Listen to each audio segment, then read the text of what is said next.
Hey, we've got the new Morimoto 2-Stroke 3.0 and H11. It just came in, and that gives us a good opportunity to test it in reflectors and projectors. Now, this is a Koito H11 projector.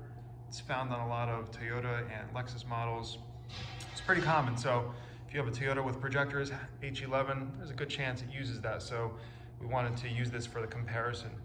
Now we've got a few LED bulbs here. Again, the center one being Morimoto 2-Stroke 3.0, sorry, it's been revised. We've also got the S-V.4, that's by Headlight Revolution, and the GTR lighting Ultra2 on the right-hand side. We're using those bulbs because they're really strong. They have a high raw lumen rating. They work really well in projectors. So the question is, how will the Morimoto 2-Stroke 3.0 hold up against these projectors? We're also going to use Halogen H11 on this projector as a baseline. We're going to analyze the beam pattern and see how these fare against the others. So we're going to light up the Halogen H11 for you guys right now. We've got the lux meter on the wall. I mean, one of the first things that we're doing is really just analyzing the beam pattern. You got that squirrel finder. You see that box that's lightly illuminated above. So take note of that before we move on. There's a little bit of color at the cutoff line.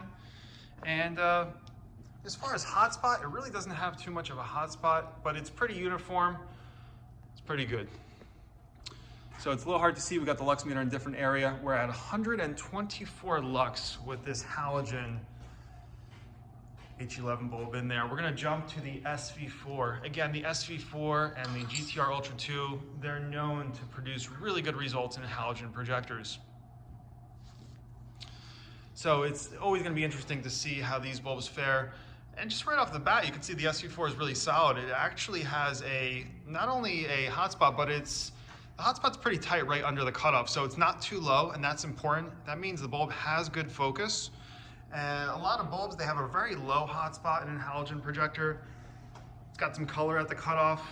And I'm just going to back up a little bit. I mean, that squirrel finder area really, it almost kind of vanished, or definitely didn't get brighter. So that's good to know. You don't have excessive glare coming out the top. And we're hitting about 253 lux. So a solid improvement over stock. And we're gonna jump to the GTR Ultra2 bulb. You can see that S-V.4 bulb has a characteristic of the bulb, probably the only one on the market. It's got that kind of like a violet hue to it, so it's pretty cool. Got a good look to it.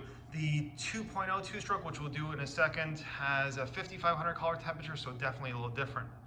Now we've got the GTR Ultra2. You can see the cutoff in person looks kind of like it does in the video. You have a very big hotspot, but it's kind of low, it's large, and it's not very tight to the cutoff line, which means you got a little bit of an issue with alignment in a projector, but it is bright. But the cutoff line kind of lost its color a little bit, and that's interesting to see.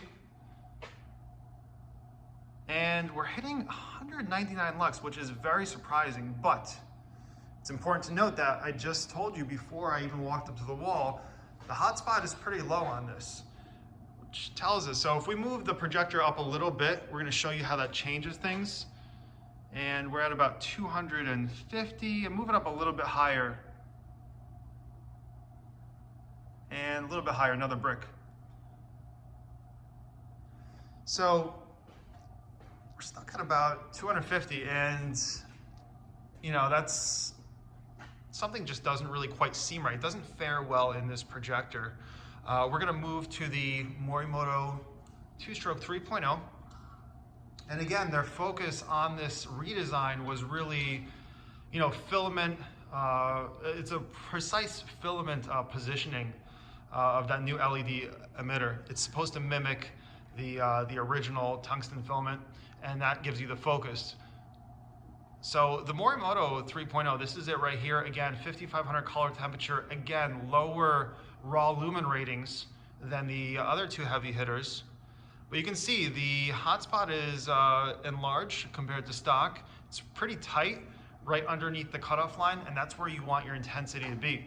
And you've even got a little bit of color, just like in stock format. A little bit of that blue and purple color flicker when you're coming down the road. And this is hitting about 277 lux. Now that shows you that the Morimoto, even though it doesn't have the same raw lumen ratings as the other guys, It plays ball very well, and it mimics the stock beam pattern really well. The H11 bulb does have a patented new feature.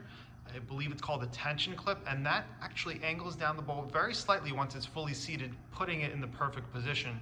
And if you analyze the beam pattern again, you can see it's really tight and it mimics the stock beam pattern. But let us know what you think and your thought about this comparison. We're definitely curious to hear your thoughts. Subscribe to the channel.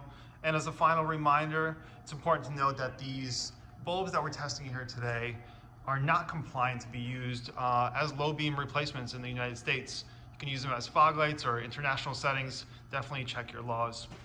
But we look forward to hearing your thoughts, and please subscribe to the channel.